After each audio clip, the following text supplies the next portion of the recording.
Hello hello, ഇന്ന് നമുക്ക് ചെടിക്കൊക്കെ ഇടാനായിട്ട് ഈ മുട്ടത്തോടിൻ്റെ പൊടി എങ്ങനെ ഉണ്ടാക്കുന്നതെന്ന് കാണിച്ചു തരാം. അപ്പോൾ ഇത് ഞാൻ 1 മന്തായിട്ട് കളക്ട് ചെയ്ത് വെച്ചേക്കുന്ന മുട്ടത്തോടാണ്. ഇപ്പോൾ പൊടിച്ചു കഴിഞ്ഞപ്പോഴാണ് നിങ്ങളെക്കുറിച്ച് ഞാൻ ആലോചിച്ചത് എങ്ങനെ മുട്ടപ്പൊടി ഉണ്ടാക്കും. വെരി ഈസിയാണ് മുട്ടയുടെ തോടിൻ്റെ പൊടി ഉണ്ടാക്കണേ. ഇത് നല്ല കാൽസ്യമാണ്, ചെടിക്ക് നല്ല വളമാണ് കേട്ടോ.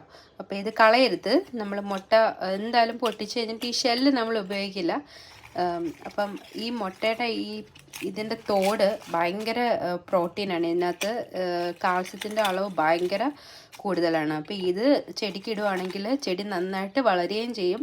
അതിനകത്ത് വരുന്ന എല്ലാ വെജിറ്റബിൾസിനും കാൽസ്യത്തിൻ്റെ നല്ലൊരു എന്താ പറയുക, കാൽസ്യം റിച്ച് ആയിരിക്കും. എന്താ പറയുക, ഒരു ഫ്രൂട്ട്സ് ആണെങ്കിലും വെജിറ്റബിൾസ് ആണെങ്കിലും എന്താണെങ്കിലും. അപ്പോൾ നമുക്കിത് പൊടിക്കാന്ന് വെച്ചാൽ ഇത് ജസ്റ്റ് മുട്ടത്തോടിനകത്ത് ഇടുക, എന്നിട്ട് പൊടിക്കുക.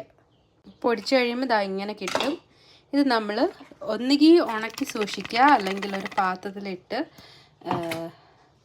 എവിടെയെങ്കിലും ഉണക്കിയിട്ട് പാത്രത്തിലിട്ട് സൂക്ഷിക്കുക, അല്ലെങ്കിൽ നമ്മൾ ഇപ്പം തന്നെ ചെടിയിൽ ഓൺ ദ സ്പോട്ടിൽ ഇട്ട് കൊടുക്കുക. പിന്നെ നമുക്ക് ഉപയോഗിക്കാനാണെങ്കിൽ എന്താ പറയുക, ഇങ്ങനെ പാത്രത്തിൽ ഉണക്കിയിട്ട് പാത്രത്തിൽ യൂസ് ചെയ്യുക, അല്ലെങ്കിൽ ഇതിൽ പൂപ്പൽ വരും.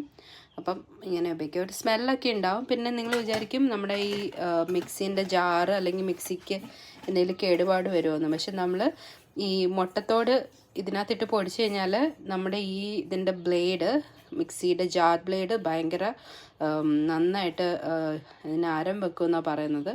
നല്ല മൂർച്ച ഉണ്ടാവും. അപ്പം അതുകൊണ്ട് അത് പേടിക്കണ്ട, ലാഭം മാത്രമേ ഉണ്ടാവുള്ളൂ. അപ്പം നമുക്കിത് ചെടിയിലൊന്ന് ഇടുന്നത് കൂടെ കാണിക്കാവേ. അപ്പോൾ ഒരു വെടിക്ക് 2 പക്ഷി എന്ന് വെച്ച് കഴിഞ്ഞാൽ മിക്സിയുടെ ജാറിൻ്റെ ബ്ലേഡിന് ആരം കൂടുകയും ചെയ്യും. ഇതാ നമ്മുടെ ചെടിക്കൊക്കെ ഇട്ട് കൊടുക്കുകയും ചെയ്യാം. ഇട്ട് കൊടുത്തിട്ട് ജസ്റ്റ് ഇങ്ങനെ ഒന്ന് ഇളക്കി കൊടുക്കണേ. അപ്പോൾ ഇതിനകത്തേക്ക് നന്നായിട്ട് അതിൻ്റെ വളം എത്തും. ഈ മുട്ടപ്പൊടി ഇഷ്ടപ്പെടുന്നത് ഒന്ന് നമ്മുടെ സ്ട്രോബെറിയാണ്, പിന്നെ നമ്മുടെ കുക്കുംബറാണേ. കുക്കുംബറിന് ഇട്ട് കൊടുക്കുക, തടവിങ്ങനെ ജസ്റ്റ് കോരി കൊടുക്കാം. പിന്നെ നമ്മുടെ തക്കാളിക്ക്, പിന്നെ ബ്രോക്കോളിക്ക്, പിന്നെ ബീൻസ്, പിന്നെ നമ്മളുടെ റോസയ്ക്ക്. അപ്പോഴേ കാൽസ്യം മുഖ്യം ബിഗിലെ എന്ന് പറയുന്ന പോലെ ചെടികൾക്ക് കാൽസ്യം നല്ലതാണ്. അപ്പോൾ ഇതാണ് എൻ്റെ പൂക്കളുടെ അല്ലെങ്കിൽ എൻ്റെ പ്ലാന്റ്സിൻ്റെ രഹസ്യം, മുട്ടപ്പൊടി.